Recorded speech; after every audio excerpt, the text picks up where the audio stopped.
On है? अच्छा चलो ठीक है, बाय। ओके, देखो ये जो वीडियो है ये डार्क वेब पर है, और आपको बताया ना कि मैं डार्क वेब पर वीडियो नहीं बनाता, बिल्कुल नहीं बनाता। मैंने 1700-1800 वीडियोस बनाए होंगे, बट डार्क वेब पर मैं वीडियो नहीं बनाता। बट आज बना रहा हूँ क्योंकि ये वीडियो डार्क वेब का है, बट मेरे लिए। क्यों? क्योंकि डार्क वेब पर मेरा सारा डेटा लीक हो गया। सारा बोले तो भाई सारा, जैसे कि मेरा पूरा नाम, मेरे घर का पूरा एड्रेस पिन कोड के साथ, मेरे घर की गूगल लोकेशन, मेरा डेट ऑफ बर्थ, और मेरे 3 मोबाइल नंबर है, तीनों की 3 मोबाइल नंबर। और सबसे चौंकाने वाली बात, मतलब मैं सोच नहीं सकता कि ये भी लीक हो सकता है, और वो है पासवर्ड। मेरे जितने भी पासवर्ड है वो सारे के सारे डार्क वेब पर लीक हो चुके हैं, मतलब डार्क वेब पर आ चुके हैं, और अब उसे कोई भी यूज कर सकता है। और इसके बारे में मुझे सिर्फ 2 घंटे पहले ही पता चला, और जब मुझे पता चला तो 1 घंटा तो मुझे यही सोचने में लग गया कि ऐसे कैसे हो सकता है, क्योंकि मैंने कभी भी डार्क वेब पर विजिट नहीं किया, ना ही कभी कोई रिसर्च किया है, ना ही कभी जानने की कोशिश की है कि डार्क वेब पर क्या होता है, ये होता है। मैंने कभी कुछ नहीं किया, मैंने डार्क वेब पर गया ही नहीं हूं, कभी नहीं गया, तो फिर मेरा डेटा कैसे लीक हो सकता है? बट फिर भी यार डेटा लीक हो गया, और इसके बारे में मुझे किसने बताया वो भी मैं आपको बता दूं। मुझे इसकी जानकारी मिली गूगल की तरफ से। गूगल ने ही मुझे बताया कि तुम्हारा सारा डेटा डार्क वेब पर अवेलेबल है। मगर सोचने वाली बात यह है कि हमारे जैसे कंटेंट क्रिएटर, यूट्यूबर जो खुद लोगों को बताते हैं कि भाई हैकर से कैसे बचें, कैसे आप अपने डेटा को लीक होने से बचाएं, अब उन्हीं कंटेंट क्रिएटर के अगर डेटा डार्क वेब पर चले जाते हैं, लीक हो जाते हैं, तो यार आप जैसे अगर नॉर्मल यूजर हैं जिनको इतना ज्यादा हैकिंग का नॉलेज नहीं है, उनके डेटा का तो क्या ही हो जाता होगा। मतलब मैं बिल्कुल श्योर हूं कि अभी जो ये बंदे वीडियो देख रहे हैं, 100 में से 90 लोग ऐसे होंगे जिनके डेटा डार्क वेब पर अवेलेबल होंगे। मैं बिल्कुल श्योर हूं। अभी आप चेक करना, मैं आपको बताऊंगा कैसे आप चेक कर सकते हैं, बट आपका भी डेटा डार्क वेब पर लीक होगा। अब ये जो डार्क वेब पर मेरा डेटा लीक हुआ, इनमें 3 चीजें मेरे लिए काफी खास है। पहले तो ये कि ये जो मेरा चैनल है आईटेक, इसका किसी भी तरह का डेटा डार्क वेब पर अवेलेबल नहीं है, यानी कि डार्क वेब को लेकर मेरा ये चैनल बिल्कुल सिक्योर है।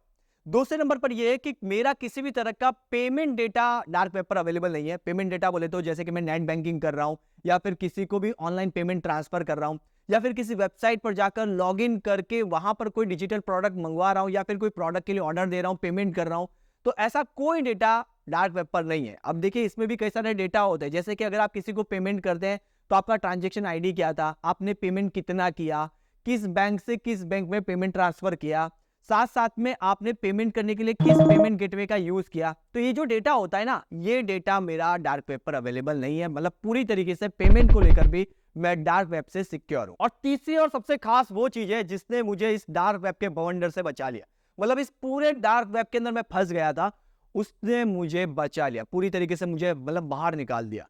क्या था वो भी मैं आपको वीडियो के एंड में बताऊंगा, बट पहले ये जान लो कि डार्क वेब पर आपका डेटा है या नहीं है, वो कैसे पता लगेगा, और वो भी गूगल के थ्रू। आपको किसी डार्क वेब की वेबसाइट पर जाना नहीं है, कुछ नहीं करना है, आपको गूगल खुद बताएगा कि आपका डेटा डार्क वेब पर कहां कहां पर है। मगर उसके पहले आपने वीडियो को लाइक नहीं किया, वीडियो को लाइक कर दो, चैनल को सब्सक्राइब कर दो, क्योंकि ऐसे कंटेंट आपको कहीं और नहीं मिलेंगे, यहीं पे मिलेंगे। तो यार चैनल को सब्सक्राइब जरूर से कर देना। तो चलिए वीडियो को स्टार्ट करते हैं। मेरा नाम इरफान और आप देख रहे हैं आईटेक। तो सबसे पहले आपको अपनी जीमेल ऐप को ओपन करना है, और ध्यान ये रखना कि आप अपने जीमेल ऐप को पहले अपडेट कर लें। अपडेट करने के बाद राइट साइड पर आपको एक प्रोफाइल का आइकॉन दिखाई देगा, तो सिंपल आप यहाँ पर क्लिक करें। क्लिक करने के बाद आप एक से ज्यादा जीमेल आईडी यूज करते हैं तो सारे जीमेल आईडी आपको नीचे दिखाई देंगे, जो कि मैंने इसे ब्लर करके रखे हुए हैं। अब हम बात करते हैं मेन जीमेल आईडी की, यानी कि मुझे इस जीमेल आईडी का ही डेटा चेक करना है। तो सिंपल है, उसी जीमेल आईडी के नीचे आपको गूगल अकाउंट दिखाई देगा, आपको गूगल अकाउंट पे क्लिक करना है। क्लिक करने के बाद आप आ जाएंगे गूगल अकाउंट में, और यहाँ पर आपके जीमेल की या फिर गूगल अकाउंट की सारी इंफॉर्मेशन होगी। तो आपको क्या करना है, स्वाइप लेफ्ट करना है, लेफ्ट करना है, और जाना है आपको सिक्योरिटी में। सिक्योरिटी में जाने के बाद सिंपल है, आपको यहाँ पर काफी सारे सिक्योरिटी के ऑप्शन दिखाई देंगे, जो कि मैंने इसे भी ब्लर करके रखे हुए हैं एज अ सिक्योरिटी रीजन। अच्छा, आप जैसे स्क्रॉल डाउन करेंगे तो यहाँ पर एक ऑप्शन दिखाई देगा, एक नया ऑप्शन है, वो है see if your email address is on the dark web. तो हम यहाँ पे ही सब कुछ चेक करेंगे। तो सिंपल है, यहाँ पर एक ऑप्शन दिखाई देगा नीचे, run a scan with a Google one. Simple आप इस पर क्लिक करें। क्लिक करते ही एक नए पेज पर आ जाएंगे आप, जिसे कहा जाता है डार्क वेब रिपोर्ट के नाम से। तो जैसे यहाँ पर आएंगे तो यहाँ पर आप देखेंगे कुछ इस तरह के ऑप्शन आ चुके हैं, रन स्कैन का भी ऑप्शन आ चुका है। बट एक चीज ध्यान रखना, ऊपर आप देखोगे तो मेरा जो प्रोफाइल का आइकॉन है वो थोड़ा सा बदल गया है, ठीक है। तो यहाँ पर दूसरा मेरा जीमेल जो है लॉगिन हो गया था, पता नहीं ऐसा क्यों होता है, बट यहाँ से आप अपना जीमेल आईडी चेंज कर सकते हैं। तो मैं वापस से मेरा डिफ़ॉल्ट जो जीमेल आईडी था उसे मैं सिलेक्ट कर लेता हूँ। ओके, अब यहाँ पर ये कंप्लीट हो चुका है। अब कुछ करना नहीं है, रन स्कैन पर क्लिक करना है। जैसे आप यहाँ पर क्लिक करेंगे तो यहाँ पर आपका डेटा ये डार्क वेब पर चेक कर लेगा और उसके बाद बताएगा, जैसे कि आप यहाँ पर देख सकते हैं, यहाँ पर लिखा हुआ है your info was found on the dark web. 17 dark breaches यहाँ पर मुझे देखने को मिल रहे हैं, यानी कि 17 डिफरेंट जगह पर मेरा डेटा जो है वो लीक हो चुका है। और भाई ये तो बहुत टेंशन वाली बात हो चुकी है। चलिए अब हम चेक भी कर लेते हैं कि कहाँ पर डेटा लीक हुआ है। तो सिंपल है, आपको व्यू ऑल रिजल्ट पे क्लिक करना है। यहाँ पे क्लिक करेंगे तो सारे रिजल्ट आ जाएंगे। आप देख सकते हैं यहाँ पर अक्टूबर 2021 को कहीं पर मैंने लॉगिन किया था, जहाँ पर मेरा ईमेल और पासवर्ड लीक हुआ था। कुछ सेंसिटिव सोर्सेस हैं और कुछ जीएसएम होस्टिंग है, मतलब बहुत अलग अलग जगह पर मैंने लॉगिन किया था और वहाँ से मेरा डेटा लीक हुआ है। और क्या क्या डेटा लीक हुआ है वो वहीं पे नीचे लिखा हुआ है, जैसे कि ईमेल है, जेंडर है, पासवर्ड है, नेम है, मतलब भाई सारी चीज़ें यहाँ पर हमें पता चल जाएगी। एक बार मैं आपको दिखा भी देता हूँ, जैसे कि यहाँ पर मैं जाता हूँ, किस में जाऊँ, जीएसएम होस्टिंग में जाता हूँ मैं। जैसे मैं यहाँ पर क्लिक करूँगा तो यहाँ पर आप देखना कि जो मेरा ईमेल आईडी है वो यहाँ पर आप देख सकते हैं, ये मेरा रियल ईमेल आईडी है और नीचे जो है वो यूज़र नेम और डेट ऑफ बर्थ जो है वो मेरी लीक हो चुकी है, ठीक है। तो यहाँ से ऐसे पता चल जाएगा कि हमारा क्या क्या डेटा किन किन वेबसाइट पर लीक हुआ है। अगर मैं एक दूसरी वेबसाइट दिखाऊं, जैसे कि यहाँ पर एक वेबसाइट है जहाँ पर मेरा नंबर जो है वो लीक हो गया था, तो वो भी हम पता लगा सकते हैं। जैसे कि यहाँ पर ये इंडियन सिटीजन डेटाबेस करके एक वेबसाइट थी, पता नहीं मेरे को तो याद भी नहीं रहा। तो यहाँ पर आप देखना, यहाँ पर मेरा जेंडर और फ़ोन नंबर जो है वो लीक हो गया। फ़ोन नंबर ध्यान रखना पीछे के अंक 400 है, उसके बारे में बताऊँगा आगे क्यों है 00। तो यहाँ पर आप देखना और भी कई सारी वेबसाइट है जहाँ पर मेरा डेटा लीक हो चुका है। तो ये बहुत ही ज़्यादा खतरनाक है और ये सारी चीज़ें, या फिर मैं कहूँ कि ये सारी इन्फॉर्मेशन आपको गूगल खुद देता है।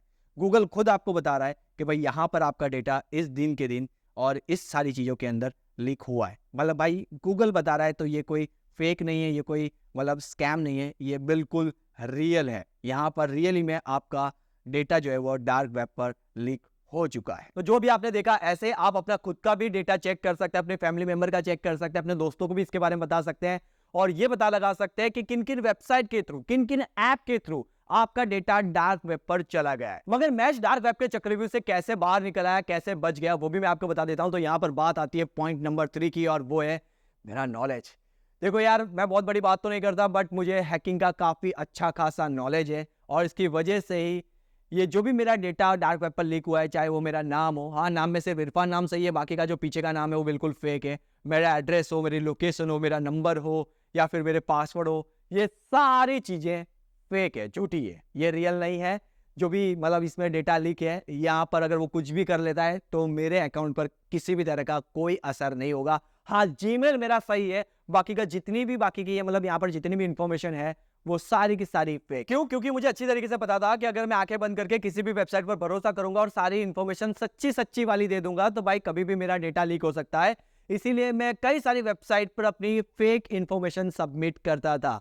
बट इसका मतलब ये नहीं कि आप जेन्युइन वेबसाइट पर भी फेक इंफॉर्मेशन सबमिट करें। जैसे कि अगर अमेजोन से अगर मैं कोई प्रोडक्ट परचेज करता हूं, तो भाई मैं मेरे घर का रियल एड्रेस ही दूंगा, रियल नंबर दूंगा, सब कुछ रियल दूंगा, क्योंकि अमेजोन एक ट्रस्टेड और सिक्योर वेबसाइट है। बट अगर ऐसी कोई दूसरी वेबसाइट है जहां पर मैं कोई डिजिटल प्रोडक्ट परचेज करता हूं, अब डिजिटल प्रोडक्ट होता है ना, वो घर नहीं आता है, सीधा आप डाउनलोड कर सकते हैं, तो वहां पर मैं फेक इंफॉर्मेशन देता हूं या फिर फेक एड्रेस देता हूं, फेक नंबर दे देता हूं, क्योंकि वहां पर कुछ रियल नंबर या रियल एड्रेस देने की जरूरत नहीं होती। जैसे कि कई सारी ऐसी वेबसाइट होती है जिसे एक्सेस करने के लिए या फिर उसकी सर्विस यूज करने के लिए आपको लॉगिन करना होता है, वहां पर अकाउंट क्रिएट करना होता है, तो वो आपसे मतलब पूरी डिटेल्स लेते हैं कि भाई आपका नाम दो, नंबर दो, फोन नंबर दो, आप क्या करते हैं, एड्रेस क्या है, ये तो सब लोग क्या है ना सच्ची सच्ची वाली इंफॉर्मेशन दे देते हैं और सबमिट कर देते हैं। अब सोचो कि अगर वो वेबसाइट ही हैक हो गई या फिर उस वेबसाइट का डेटा ही डार्क वेब पे चला गया, तो सिंपल है आपका डेटा रियल वाला डार्क वेब पे चला जाएगा। तो कभी भी कोई ऐसी वेबसाइट हो जिस पर आपको लग रहा हो कि नहीं यार ये भरोसे लायक नहीं है, तो वहां पर आपको सच्ची इंफॉर्मेशन नहीं देनी। और ज्यादातर आप ये ध्यान दें कि अगर किसी वेबसाइट पर जाकर लॉगिन करना है तो डायरेक्ट गूगल से लॉगिन करें, क्योंकि कई सारी वेबसाइट के अंदर आप देखेंगे कि भाई आप वहां पर अकाउंट भी क्रिएट कर सकते हैं और डायरेक्ट गूगल से भी लॉगिन कर सकते हैं। तो मैं आपसे कहूंगा कि आप डायरेक्ट गूगल से ही लॉगिन करें, क्योंकि गूगल से लॉगिन करने पर आपको कहीं पर भी पासवर्ड डालने की जरूरत नहीं पड़ती, आप सीधे डायरेक्ट गूगल से ही लॉगिन कर लेते हैं। तो ऐसा ही करना चाहिए। डायरेक्ट पासवर्ड अगर आप डालोगे, अकाउंट क्रिएट करोगे और अगर उस वेबसाइट का कुछ हो गया तो भाई आपका भी डेटा का कुछ हो ही जाएगा। और अगर आप अपना डेटा चेक करें और आपका डेटा डार्क वेब पर लीक हो चुका है तो आप कमेंट बॉक्स में पार्ट 2 लिख देना। मैं आपको एक वीडियो बनाकर यह भी बता दूंगा कि कैसे आप डार्क वेब से अपने डेटा को डिलीट कर सकते हैं और कैसे डार्क वेब के डेटा लीक से बच सकते हैं। सारी इंफॉर्मेशन आपको मिल जाएगी, बस आपको कमेंट बॉक्स में पार्ट 2 लिखना होगा। और हाँ, टोटल कितनी वेबसाइट पर आपका डेटा लीक हुआ है उसका नंबर भी आप लिख देना, ताकि मुझे आइडिया है कि भाई कितनी वेबसाइट पर डेटा लीक हुआ है, क्योंकि प्रोसेस थोड़ा सा लंबा हो जाएगा। ठीक है, तो कमेंट बॉक्स में कमेंट जरूर से कीजिएगा। और हाँ, वीडियो को लाइक कीजिएगा और वीडियो को शेयर कीजिएगा अपने सभी दोस्तों को, अपने सभी फैमिली मेंबर को, ताकि वो लोग भी इस तरह से अपना डेटा चेक कर पाएं। और ऐसे वीडियो अगर आप आगे भी देखना चाहते हैं, सिंपल चैनल को सब्सक्राइब कर लेना। तब तक अपना ध्यान रखना दोस्तों। Take care, bye.